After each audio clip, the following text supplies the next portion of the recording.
Dean Michael Witchar, an alleged hitman in a Toronto murder, and his co-accused Philip Wan Lay are claiming that their rights were violated when police searched apartments in Surrey and Vancouver and seized 16 firearms. The two men were targeted by police following the high-profile shooting of gangster Sandip Dure at Vancouver's Wall Centre in January 2012. Lawyers for the accused, who face multiple firearms charges, are making charter challenges expected to be heard October 6th.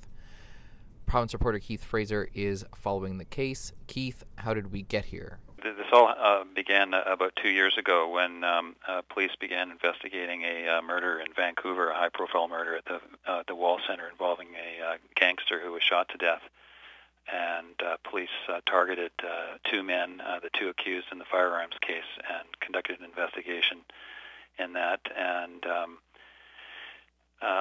in that same year, one of the accused, Mr. Witchar, was charged with a murder in Toronto. He was arrested in Toronto and held in Toronto, but he's been brought back to BC now to face trial in the firearms case.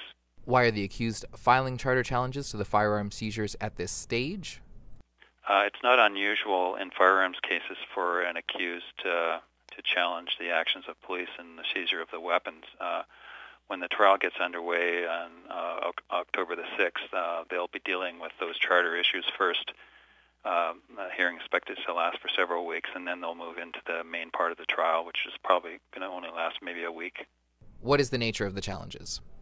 The nature of the challenges, we didn't hear too many details about the charter challenges because that will be dealt with when the trial gets underway, but they're basically challenging wiretap authorizations that were granted to police when they started investigating the two men, as well as searches that were conducted at two apartments, one in Surrey and one in Vancouver.